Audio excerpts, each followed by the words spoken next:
Hello everyone. So this video is basically, we've been thinking about what to do while I'm here basically, haven't we? Long thoughts. And we were thinking, what we do when the camera is switched off is we just sit around and talk about movies in general. We just bullshit to each other basically. To an almost embarrassing extent. Yeah, seriously, we are really sad when it comes with that. So what we thought we'd do is just pop the camera on and we're just going to talk about how we feel about movies and how we feel about classic cinema and modern movies and stuff like that, and basically just where cinema's going as well. Where cinema's going, where it's been, and where it is at the moment. And we're not entirely happy with that, I think. Well, it has its ups and downs. I will say that. But I think to establish what kind of, for anybody who's new to either of us, what kind of movie fans we are, we'll talk about our favourite movies. To begin with, if you wanna take the reins and talk about your favourite movie. Basically, everyone says they have a favourite movie, and there's movies that they say when they want to be clever. You know, oh well, I think the camera work in Fellini's The Last Emperor is simply exquisite, and it is. But when you want to just sit and watch a movie, a lot of people they tend to be, how can I put it, populist entertainment. And for me, my favourite movie is. It's Raiders at Lost Ark. This for me is the perfect film. You've all seen Raiders, it's just brilliant. Basically, sense of jeopardy all the way through the film, likeable hero, quotable dialogue, a real sense of darkness running all the way through the adventure, and also assumes a certain level of intelligence in the viewer, even though it's a piece of escapist entertainment. Yeah. This for me is the job done right. Often imitated, never, in my opinion, bettered. I think that's a fair point. Yeah. Raiders, my favourite movie of all time, 10 out of 10, I could watch it every day. Right, well for me, anybody who already knows me on my channel will know that my favourite movie is Terminator 2 Judgment Day. Now to a certain extent, it's for the same reasons that Sam is in love with Raiders. It's a huge blockbuster. At the time, it was the most expensive movie. It was the Avatar of its day. It is escapist entertainment, but it also has many meaningful messages that I think in terms of modern society we can really look at and take shit from.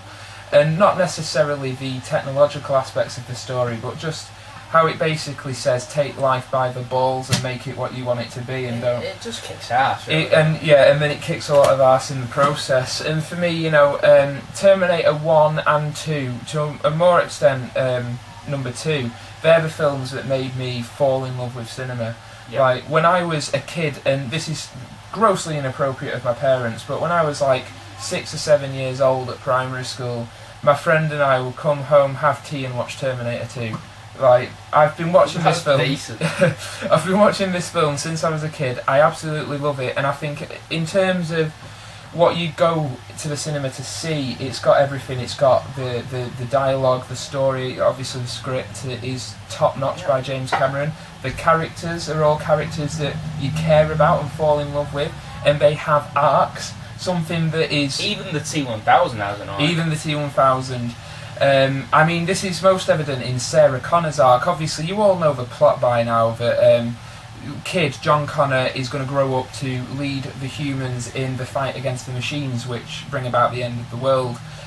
Terminator robot is sent back to protect him. Another is sent back to kill him, and it's basically an action film spawned from that. Sarah Connor's arc, I think, is one of the greatest arcs of any character in any piece of art. To be honest, how she starts off as like the not you were talking from Terminator, right? Yeah, from Terminator 1. She starts off as the not the airhead, but you know, the damsel in distress kind of thing, and all that. And then in T2, James Cameron says, no, fuck that. We're gonna build a character, and he makes her more dangerous than either of the Terminators, in my opinion. Yeah, she gets unreasonable. And do you mind if I just launch into this, because I've got a lot I want to say about Terminator 2. Terminator, fine, because we can use that as a link from Jim Cameron to Jim Cameron. Yeah. Right. So basically, with Terminator 2, what I really like is it's the little things. I'm a believer that old expression, God is in the details. Right. Absolutely. And Terminator 2 is an example of how the little things, the little details in a film make it a masterpiece. There is one scene in particular where Sarah Connor is going to kill someone that she knows will become the eventual catalyst for Judgment Day. His actions, Miles Dyson, his actions will eventually lead to the destruction of mankind. She's pointing a gun at him, but she knows that if she kills him, she has essentially lost her own humanity. Yeah. And she can't do it. Where her head goes, and just I know what you mean now. Like she's at this point in the film, she's lost it almost.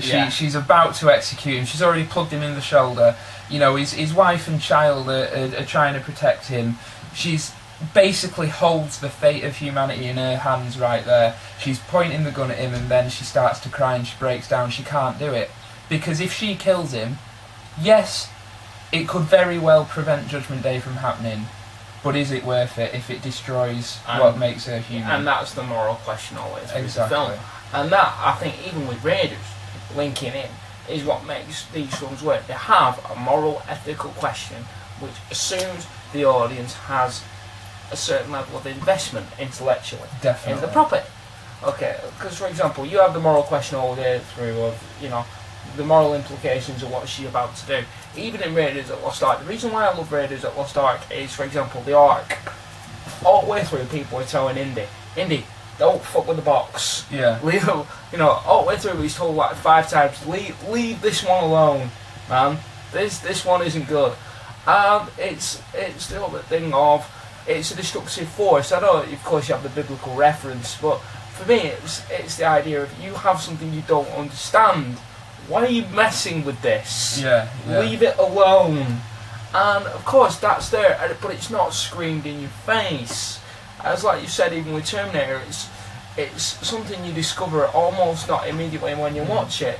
It's something you grow into. Yeah, I think in both films, it feels like it's woven into the fabric of the movie, rather than being an element that you can pick out of it as a separate entity. It does feel woven into every scene as an underlying current, and like you said, it's very subtle.